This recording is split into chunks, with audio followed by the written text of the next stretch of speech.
I see you found our little hiding spot in the universe. Don't get too comfortable. This is a place where you will find those with an experience that's out of this world, or possibly deep within your life. I welcome you to the Oracles with James Tyson. Lean forward and listen. We will pull you into a supernatural journey with guests from around the world, each one experiencing some of the most extraordinary phenomena this wee planet has to offer. Now, here are the Oracles with James Tyson. Thank you, Liam, and thank you, listener, for tuning into this episode of the Oracles with James Tyson. It's me, James. Today I'm introducing you to my friend Nora Weed. Nora has a lovely little boutique dress store right beside an 1800s mortuary in Tombstone, Arizona. And she occupies both sides. It's right next to a saloon. And she not only sells dresses in a very haunted location on one side of the building, but the other side, Nora takes people on paranormal tours. Now, her building was first opened as Tarbell Undertakers in 1879. That was 2 years after prospector Ed Schieffelin founded Tombstone, Arizona. We'll get into why it's even named Tombstone in the interview. The building goes from Doc Holliday's Saloon on to about 511 East Allen Street. And the saloon and store, which is Nora's place, are located in the former chapel and family parlor. So that would be where, if the miner or if whoever died, and it wasn't just miners and gunfighters and things like that, it was anyone who died in Tombstone, which had a population around 7,500 back in its heyday. People were dying from everything from consumption or a medical issue, from appendicitis to a viral infection, to lead poisoning because they got shot in the saloon, to a cave-in in a mine, all sorts of things. It was just typical dying. At one point, they had more undertakers in the town of Tombstone, Arizona than they did at that time in Chicago, Illinois, just because of the volume of people dying monthly. I think back then it was about 90 people passed through the 4 or 5 mortuaries that they had in town. The saloon and store are located, as I say, in the formal chapel and family parlor. But the other side, there was a small residential area which is used for the morticians' work. Now, when I say residential area, it's kind of, probably had a bunk or something in there where they could sleep. If these guys were also very rich, so they had probably big houses, and we'll get into how much money they get paid per body. But they call it a residential area, but it was where they did the mortician work. And these morticians also had to be master carpenters, or else you couldn't get the gig, because they were the ones who actually had to make good caskets. And as the town grew, the business took off on another undertaker by the name of George Watt, and became known as Watt and Tarbell Undertakers, and operated under the name until 1887, when the Undertakers eventually went their separate ways. And Mr. Watt moved to Prescott, Arizona, and Mr. Tarbell stayed in Tombstone, and at one point the business reverted back to the Tarbell Undertakers. When you ever go down there, the double doors at the front of the building were for the carriage hearse known as the Black Maria, which is actually one of the two ones, Black Marias they had. Is next door in a location called the Birdcage. And if you're a fan of paranormal television, every so often a group will go down to the Birdcage and pretend to do a overnight investigation in there and come up with a bunch of bogus stuff. But if you really want to go down there, you can go. It's haunted as heck. But I actually personally, I walked into it once, and I had what is almost like a panic attack going into the Birdcage, because it was like I wasn't supposed to be there. There's something in there that really is more of a cranky energy. But in Nora's place, in Watt and Tarbell, and her paranormal side, it's actually a lot of fun. I've actually seen things moving in there, and we'll talk a bit about some of the things that go on in that side of the old Undertakers. It's kind of cool. You see the double doors where the hearses would go in, and to the left of that, which was a little thin door, and it's kind of cool, that is the viewing door. So if you were a body that wasn't identified, they'd pack you in ice and stick you up in that door for a week or so, and hopefully somebody would walk by and go, "Oh, there's Uncle Fred," and identify him. And if you weren't identified, you got buried in the unknown side of the Tombstone Cemetery. So a lot of fun stuff at Nora's place in Tombstone, Arizona. If you want to check up a little bit more, her website is wattandtarbell.com. That's A&D for and, wattandtarbell.com. And if you want to poke around on her Facebook page, it is Nora's Place. And let's go see if she's ready to come in. Hello, Nora. How are you today? I'm doing great. How are you today, James? I am well up here in the Pacific Northwest, and you are down in sunny and warm Tombstone, Arizona. How is it down there for you on this wonderful March day? Oh, it's a beautiful day. I think we're going to be 70 degrees and sunny. And we got slight wind today, so it makes it a little chillier. Well, we were supposed we were supposed to have snow today, but I think we've dodged that bullet. One of the last little chunks of snow coming in. Now, you and I have known each other for about 3 or 4 years now. I end up coming and going, always bounce around your location at Watt and Tarbell in Tombstone, Arizona. Tell us a little bit, not only about yourself as a sensitive and a medium, but here you are working in a building that's probably one of the most haunted locations in Tombstone, Arizona. How the heck did you actually get into that location? What drew you into that location you're at? Well, actually, I've seen and stuff since I was a very little girl. I was a mechanical engineer, and my family was here, and so I came here. My sister and I went in there with the group that we were working with to actually just investigate it. We got it for 14 days. Before the end of 14 days, started doing the paranormal investigations in there, instead of going back to being an engineer somewhere in Tucson. So I've been in there right at 7 years now. In the Undertakers building. I've enjoyed it. It gets long, hard hours at times, but I kind of feel like I'm finally probably doing what I'm supposed to do. I mean, I made better money as an engineer, but I get more fulfillment doing what I'm doing now. What's a little bit of the history of Tombstone? Tombstone was actually a town. It was originally called Goose Flats.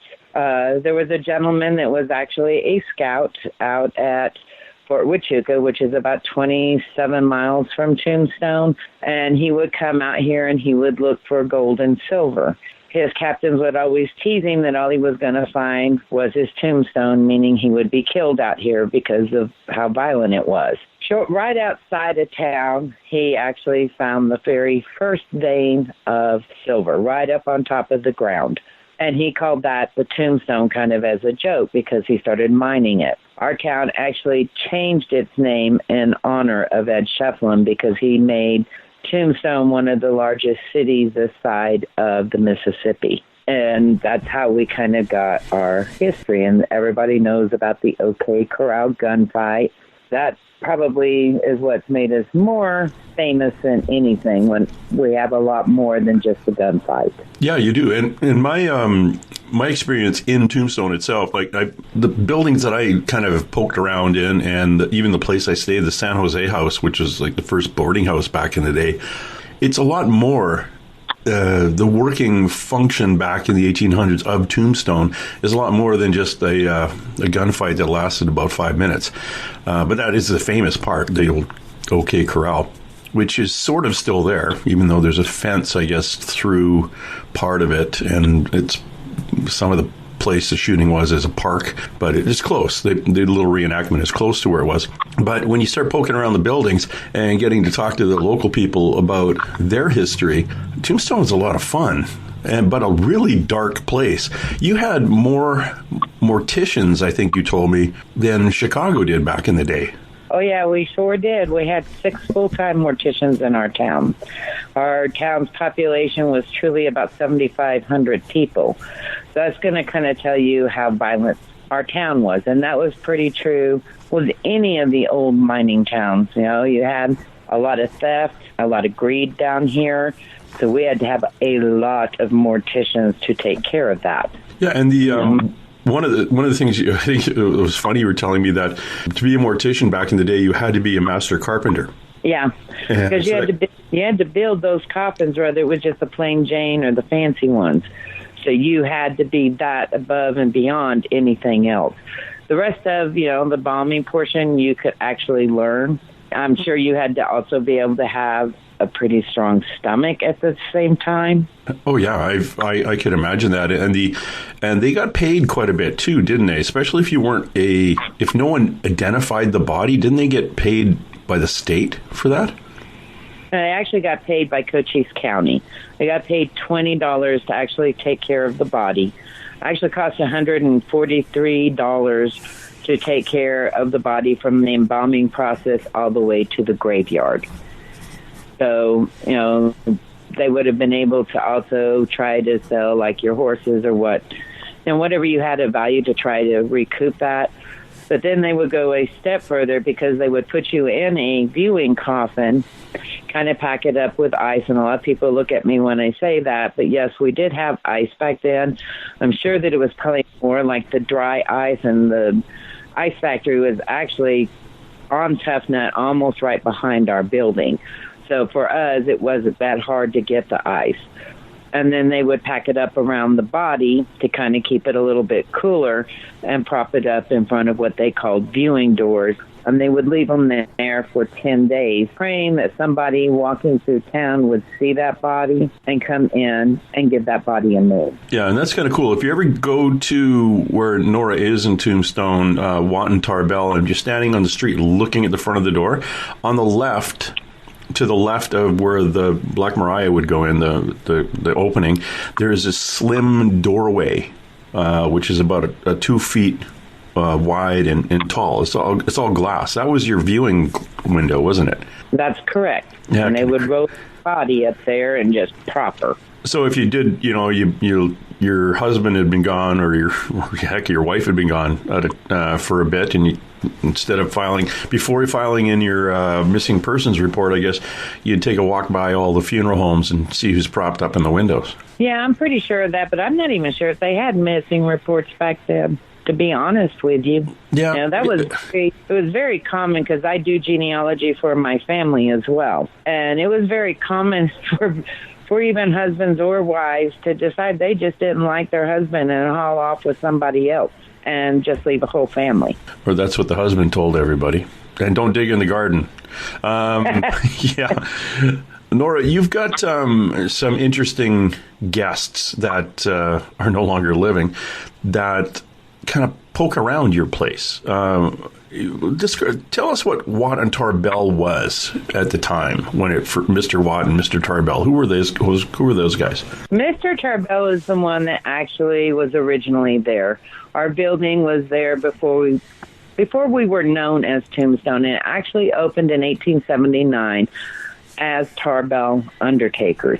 But as the town became more known for the mining and all the silver, and we went to being called more Tombstone, we became so violent we had to have more morticians. So Mr. Tarbell took on another gentleman by the name of Mr. Watt. And that's when we became known as Watt and Tarbell. They operated together until late 1887, and they separated. And Mr. Tarbell stayed where we're at, and so we went back to being called Tarbell Undertakers till about 1909. Those were the latest death certificates I've been able to actually prove directly to my address. I do know that Mr. Watt went to Prescott. I've kind of done some research forward and backwards because I've went through the old newspapers and kind of left here really, really fast with no explanation. But he did that prior to Tombstone and when he went to Prescott. He was only in Prescott maybe 5 months when he left there. So my assumption, and again, this is an assumption, is he was probably doing some things he wasn't supposed to be doing with bodies and was having to leave. So, we had a really long run as the Undertakers building in our town. Probably we were the longest running one. So we have, the claim because we did the guys from the OK Corral. We did China Mary. So we did quite a few of the very well-known ones, along with just some of the plain Janes, that are in and around this area. I have some that interact that I haven't been able to even prove died here in Tombstone. One of them is actually Frank Leslie. I can't prove he died here. In fact, I know he didn't, so why he's in and out of my building is beyond me, unless it's just the connection to the town. You said Frank Leslie? Yeah, Buckskin Frank Leslie, one of the most gunslingers. I'm sorry, you say it like I should know him. Buckskin Frank Leslie, gunslinger? Yeah, he killed 19 men and his wife. That was right here in Tombstone. Wow. He went to Yuma State Prison, and while he was there, he actually became a pharmacist, and then he left. But he didn't die here, so I don't even know why he would be here. A lot of people... Not only you've told me this, but other sensitives have told me you could walk out into the street of Tombstone and not only see, as a sensitive or a psychic, people from the 1800s, but you could see people from last Wednesday walking down the street. And these people aren't, quote-unquote, ghosts that have not crossed over. There are people who crossed over and just come back because they like the energy there. Yeah. Which is bizarre. Yeah, it is really bizarre. I mean, I have a few people in my building right now that did not die here. They came in with family and have never left. People come here for a bucket list and they die here on our street. That's crazy. So, yeah. Sometimes I tease family and stuff that I think that Tombstone gets its blood back for the silver, but it's really more about people that are, especially I would say the older generation, that are coming here that know that they're sick and they're wiping things off of their bucket list, and then they just never leave our town. Like they've come and said, okay, before I die, I want to see the Washington Monument, I want to see Lincoln Memorial, Space Needle, Tombstone, Disneyland, and they end up just kind of staying. Yeah. Interesting. I think they, people, I don't think spirit is designated to one spot. Yeah. I think they could from here to where you're at in Canada in the blink of an eye if they chose to. Well, and in my belief system, that they can be in multiple places at the same time. Yeah. Because time isn't linear. It's flat. And that's the way I get it as well. I mean, my guys have talked to me about heaven and hell before, and they will tell me that it exists, but they won't go any further than that. They will tell you they can't. Oh, see, and that's interesting because we can get into the whole heaven and hell discussion sometime over a beer, because I've been given the inference that hell doesn't exist, and there is a process, and I wonder if that's a good one. We should actually, that's a whole other episode we can talk about.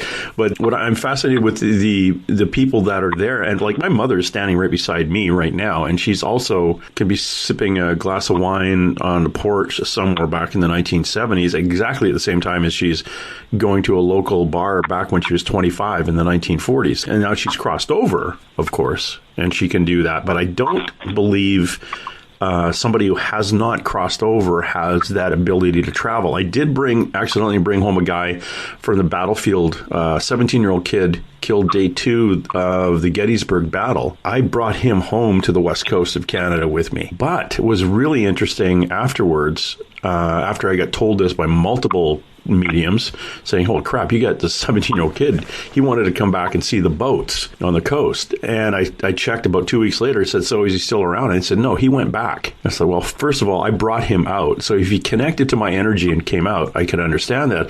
But when you say he went back, so maybe there is that little switch. They just have to think themselves back to the place they want to be. Yeah. But I don't think he can be in 10 places at once, like somebody who's crossed over already. This is all, of course, this is just a belief system I have. It's not, I can't prove any of this. I'm not dead, and then I'll tell you. Yeah, there's a lot of that. A lot of people don't believe in ghosts. I get that, especially if you've not experienced that. I think there's a lot of fear of wanting to believe or to disbelieve. The people that disbelieve, I think there's fear related with that, especially with certain religions. I mean, I am a Christian. I personally don't feel that God would give you a gift and condemn you to hell. And I've had a lot of preachers tell me I'm condemned to hell because I actually utilize my gift. I've been this way all my life. I just don't see that.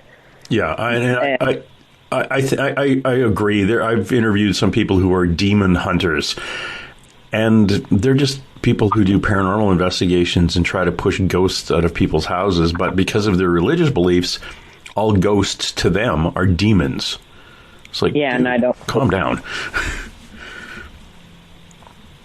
I just don't believe that. And that's not to say that there isn't that here, because I've personally experienced twice now, and I'm 59. I'm pretty positive it was. But I also think that, you know, we got the same energy here as we do in death. So if you were a real butt, I'm sorry, you're probably going to be that in death. Yes. And if you were an angry person that wanted to hurt people, man, you got the best recipe in death to really raise havoc. And those are the guys we run into. Those are the idiots, the negative hauntings, let's say. They're all just really bitter people who are angry and they don't like people on their property, or they're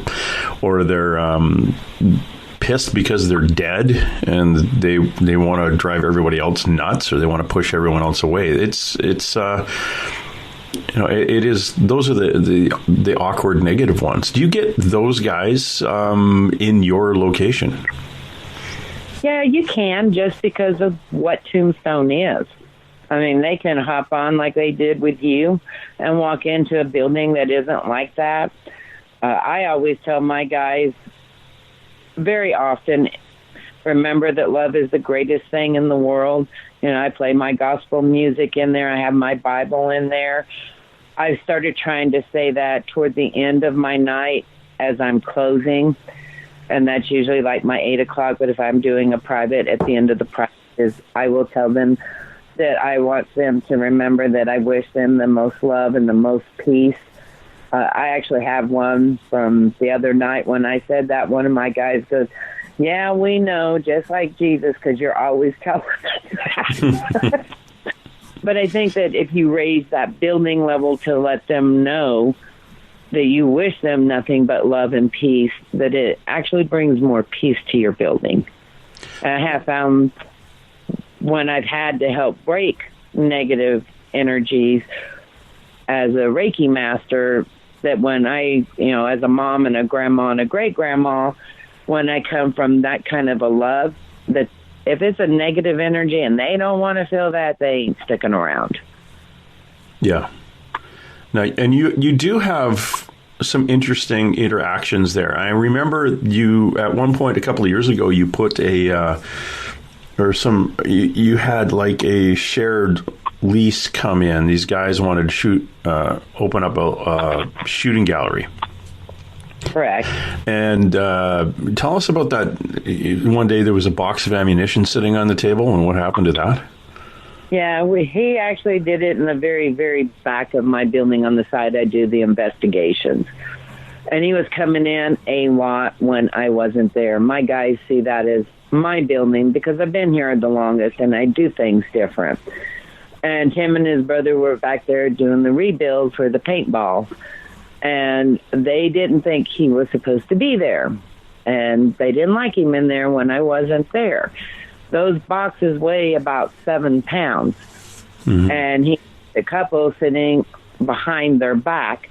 And they didn't just fall off. They went shooting across the building. And that building's like 14 foot wide. Probably about 8 foot out. That is not dropping. That is being tossed.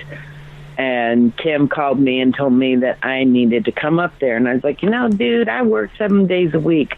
I got a night off. I'm not coming there. And he goes, they are throwing things at us. And I said, well, they are telling you to get out of there. I am not there, and they don't want you there.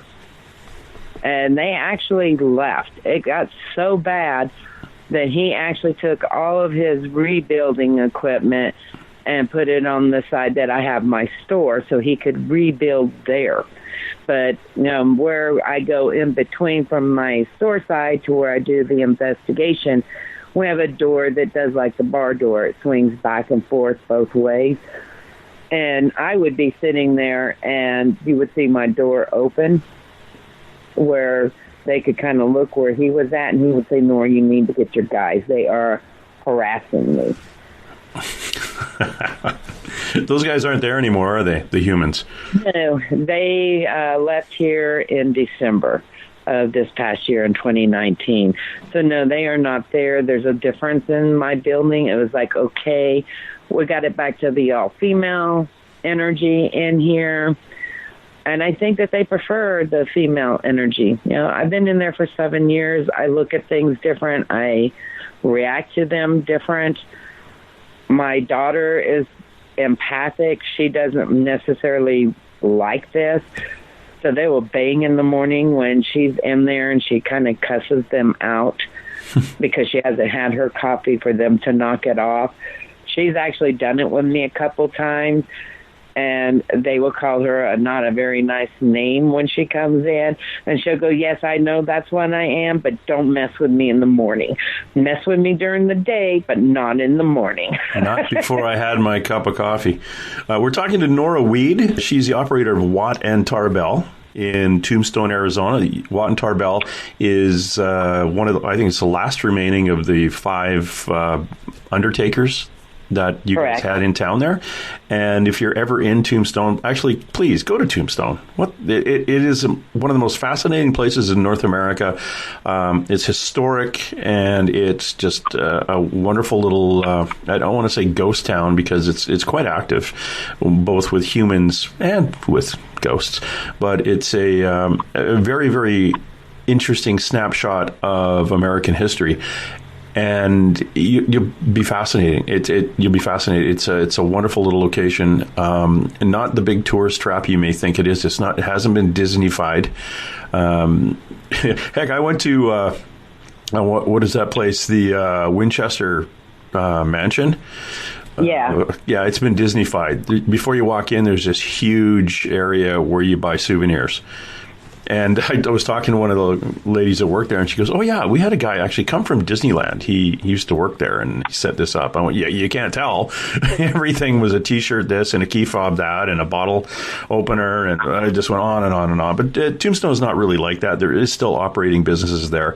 Yeah, it's a lot of fun. And right next door to, if you want to go for a beer in a saloon, you can go next door to Doc Holliday's, right on the other side of the wall from Nora's place, and it's kind of fun in there too. Nora, take us through. You put on these little paranormal investigations. How often do you do that? Is it nightly? I do those 7 days a week. I typically won't do it on Mother's Days because my guys will not operate. They will tell me it's Mom's Day, bye. They're pretty blunt about it. I don't do Christmas because they don't like Christmas for me being in there, and I don't do Thanksgiving. If I come in there for Thanksgiving or Christmas, it's because I'm bringing something they've requested. So, yes, you will see, like, food or candy sometimes in there. I do put the alcohol and stuff out there because they ask for it. So those are the main nights that I don't do it. I have to have at least 2 people to do it. Number one, almost all the equipment I use is batteries. And as you know yourself, they can drain a battery just as soon as you are putting it in. So I go through tons of batteries, and rechargeable batteries do not do the trick. So, I mean, I do probably pretty similar to what you see on TV because I am using the equipment.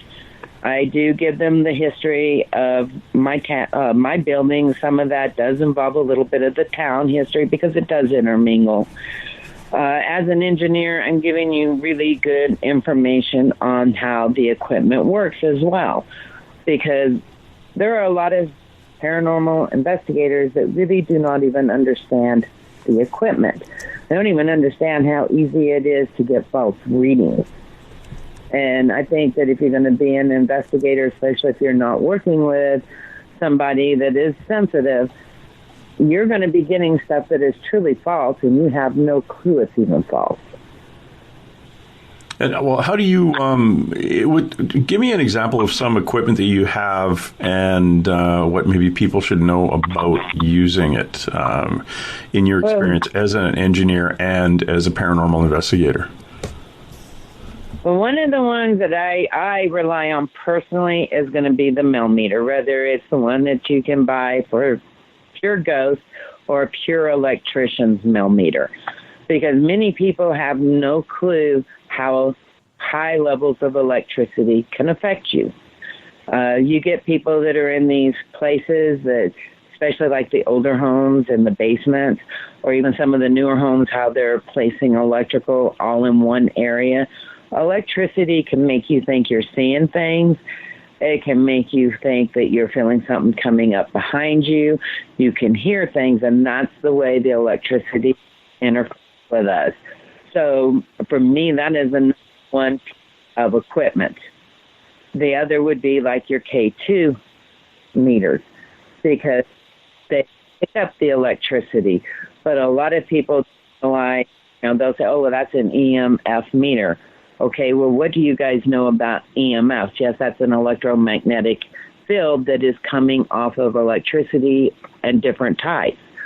So that's actually going to pick up the American electricity, the AC portion.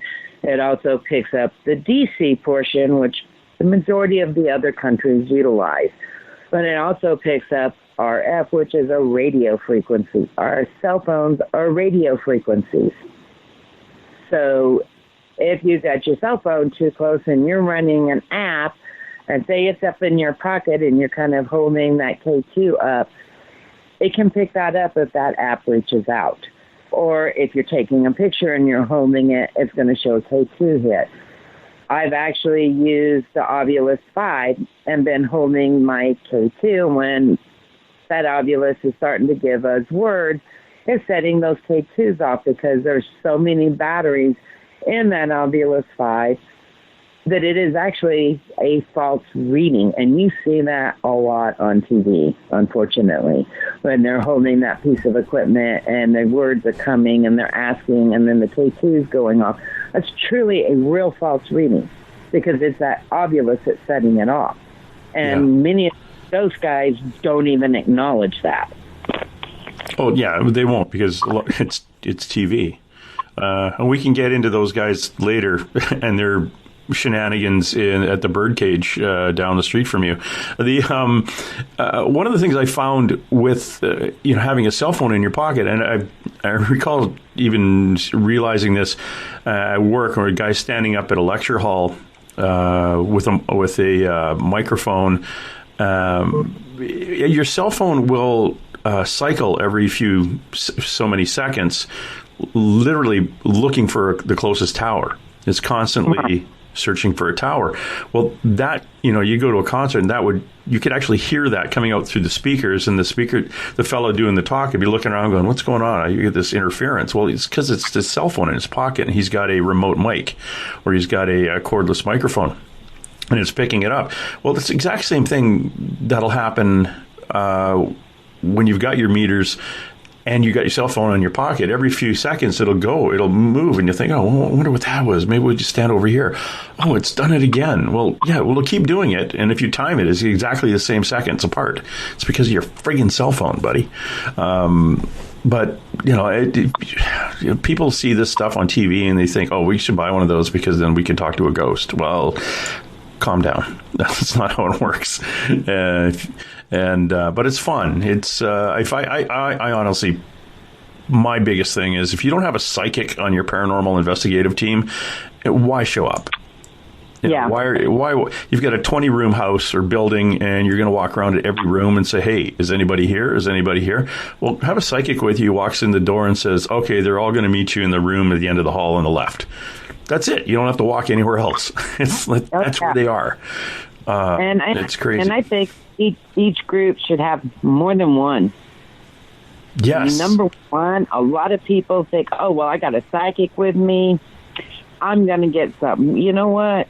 That spirit may say, screw that psychic. I don't like that energy. I am not going to interact. So the more you have the better chance you're going to get something. We did a paranormal investigation at a place called Fort Worden. I think it was open 1905, shut down in 1953 or something in Washington State. And a lot of people died there from the Spanish flu, brought back from the First World War.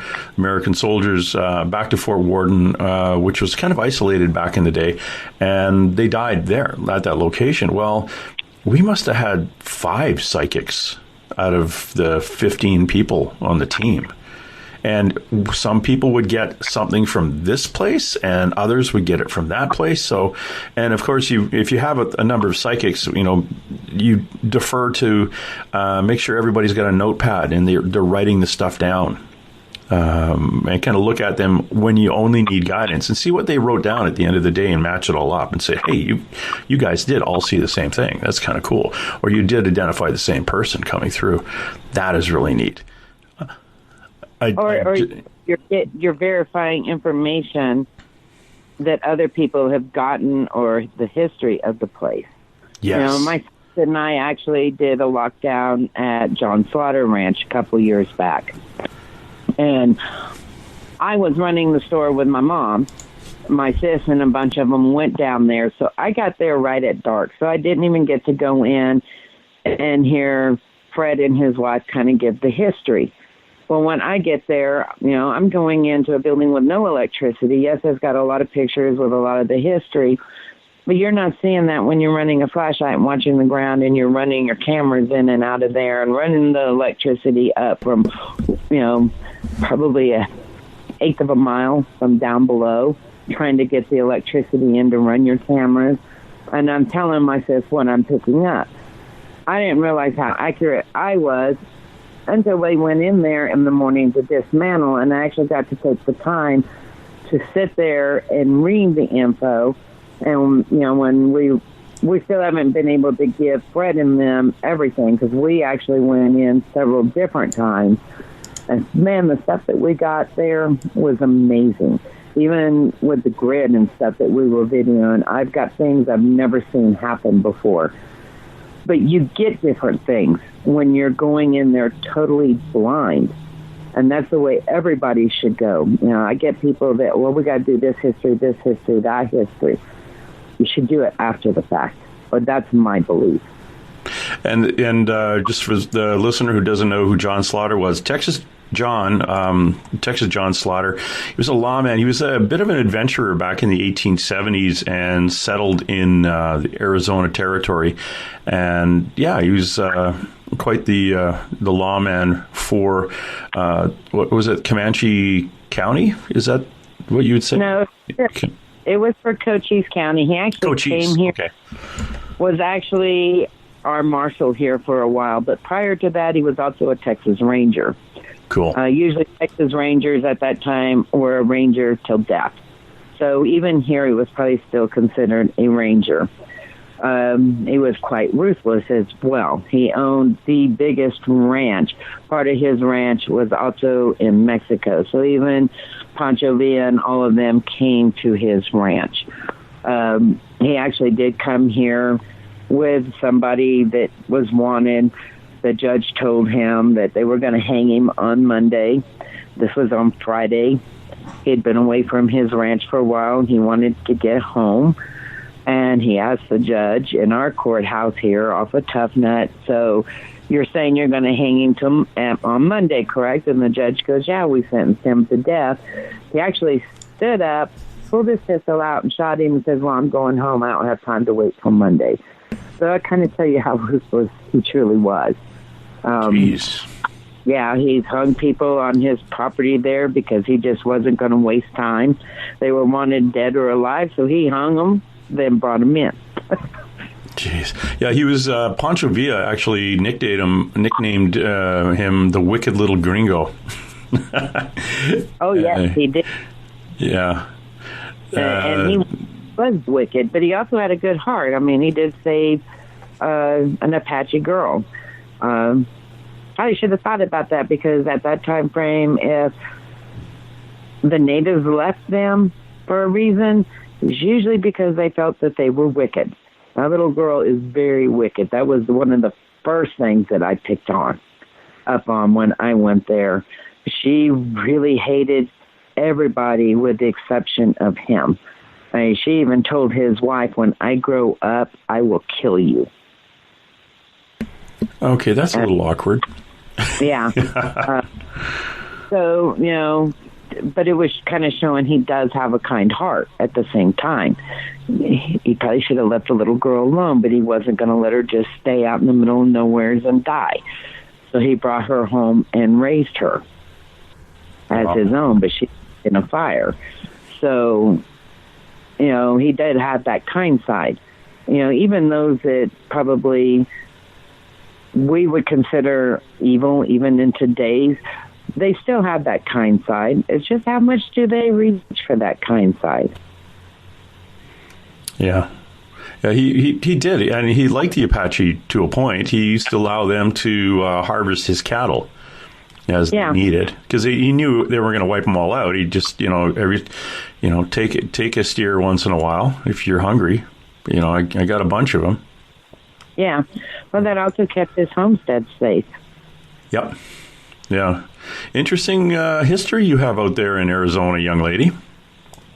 Yes, Arizona, I would tell you that Cochise County is probably very haunted. I don't think it's just Tombstone. There's a lot of that around here. Well, I was down in Bisbee, and that place it looks like, if no one's ever been to Bisbee, it looks like a European town, very narrow roads and high buildings. It's kind of a funky little feel to it. But that place vibrates.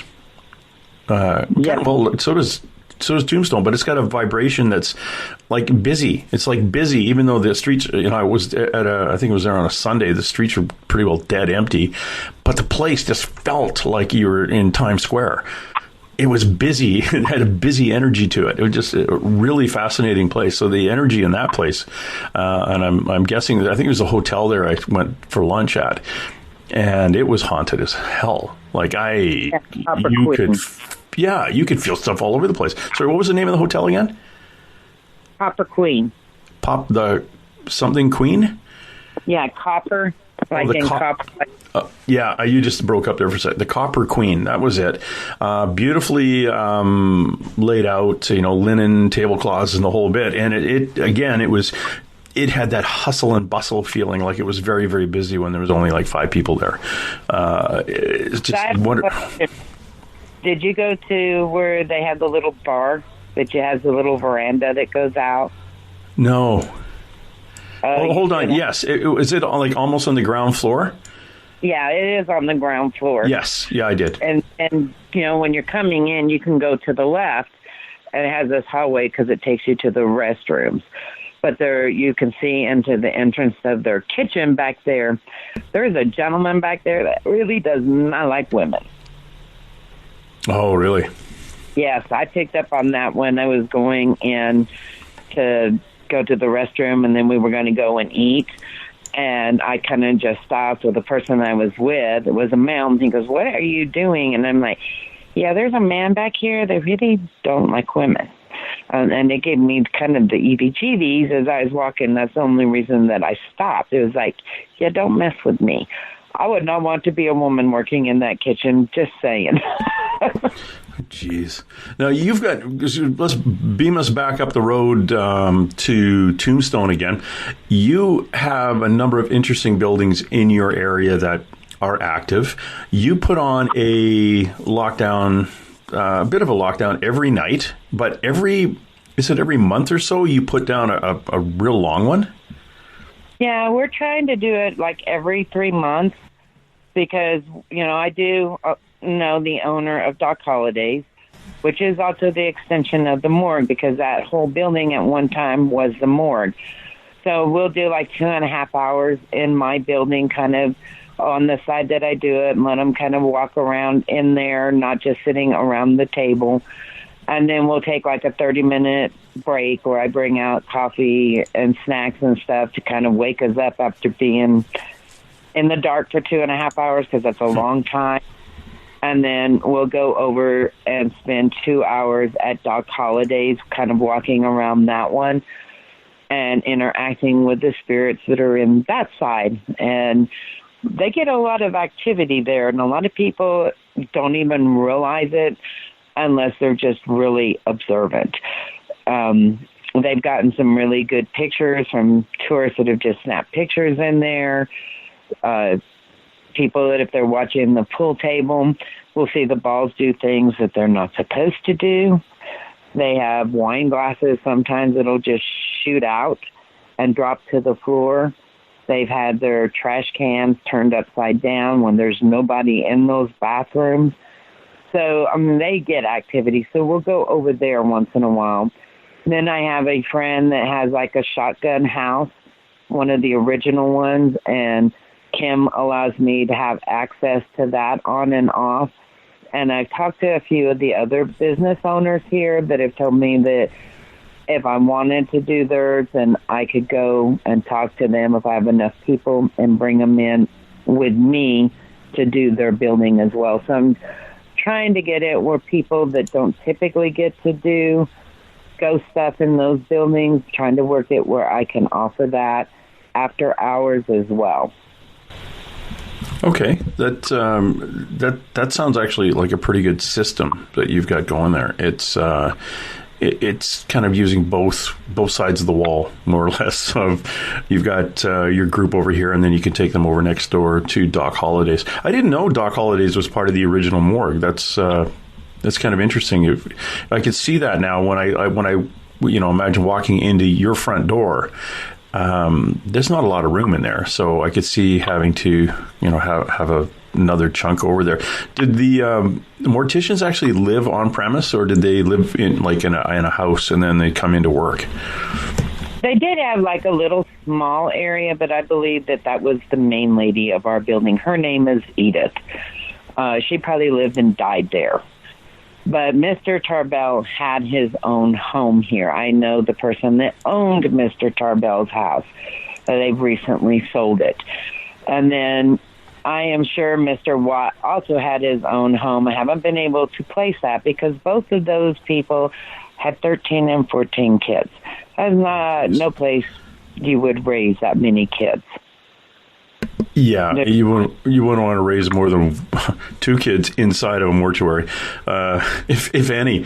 One of the things that I found fascinating when I hang out on the porch with you, you actually not only see the dead, but there's a lot of elemental beings that move up and down through that street. And you described them once as they were moving down the boardwalk across the street like big black caterpillars going over top of people and down.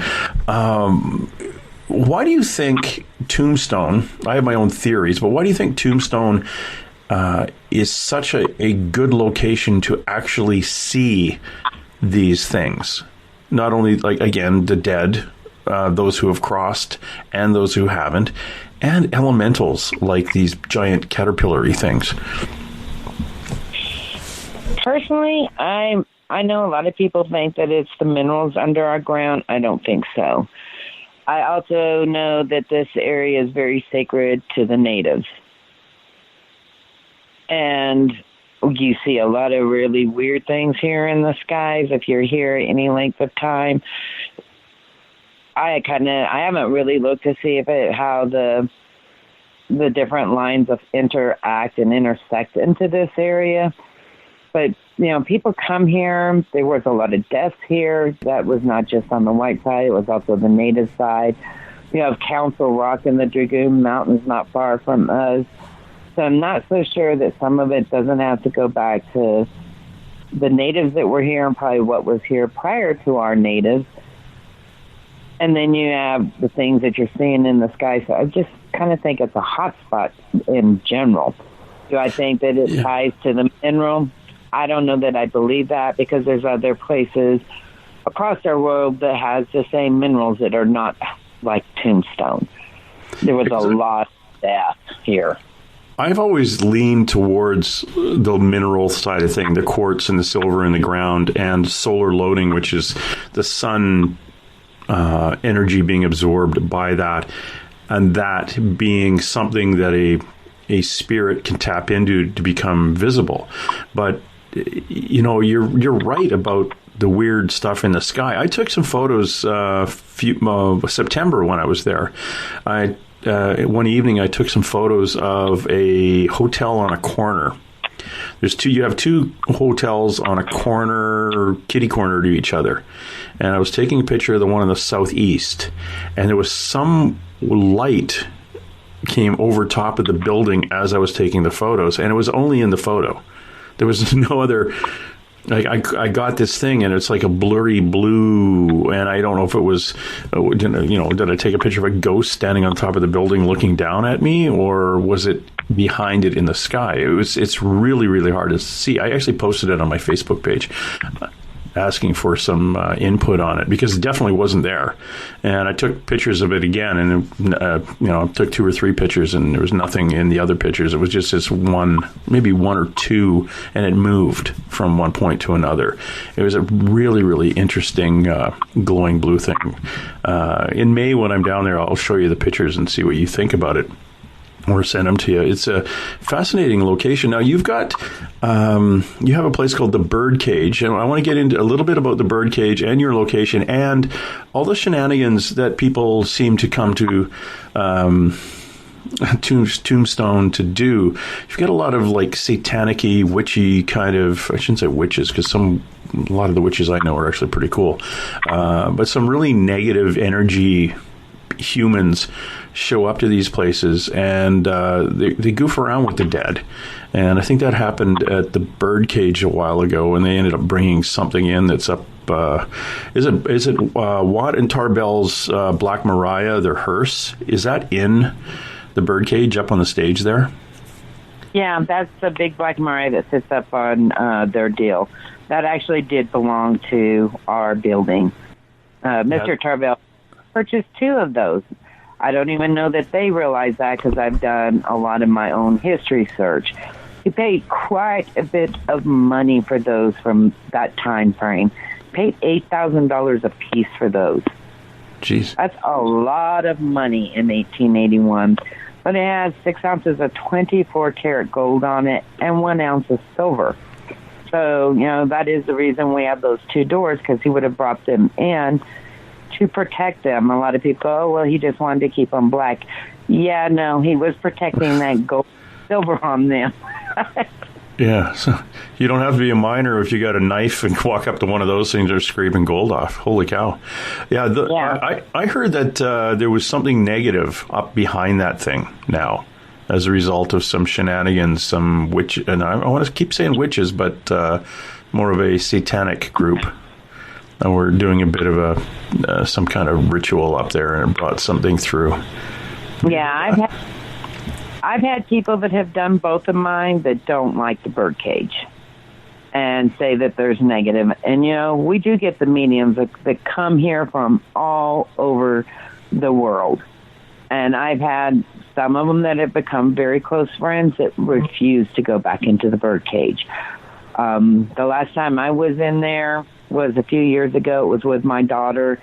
I actually had left equipment and my purse. Of all things, my purse. Both my daughter and I got growled at in there. But, I don't go in there. I do know that anybody that looks across YouTube can even get Mr. Hunley Sr.'s own personal experience in there.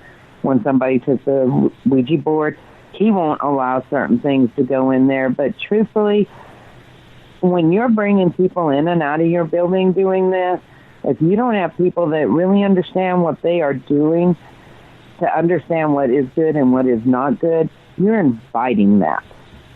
And I get the sense that their people are employees. They don't necessarily understand the 2 differences. Yeah. So, and you can get people that are just generally like that have that kind of energy that they're bringing in. And some of them can just drop them off. And if you don't know what you're dealing with to protect yourself or your building, then you're opening up bad crap. Oh, of course. And, you can get that in any building. That's why a lot of people go, well, Nora, if they really look around my building, they're going to see I've gridded my building with stones. I go in and sage and bless my building. You have to be proactive if you're going to do this on a daily basis, a nightly basis, a monthly basis, to protect you as well as those that come in. And I get the great sense in many of my buildings here and other places, they are not proactive on that.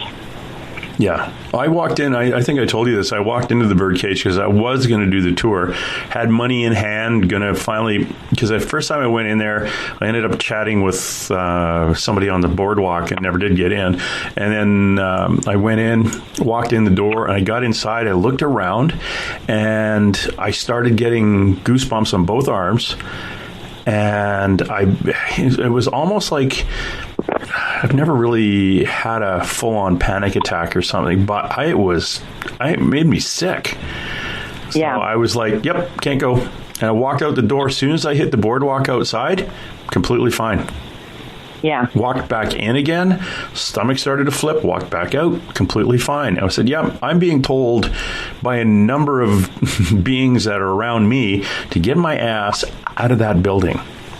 Yeah. I have the hardest time blocking. I walk around open all the time. I try the best to be grounded, but gosh darn it, I'm constantly one big antenna drawing everything in, and I'll forget. I constantly will walk into a place and go, oh crap, I'm wide open. And I've got to then take a step back and kind of block, and then remember as I leave the building to leave everything there. I'm terrible at that.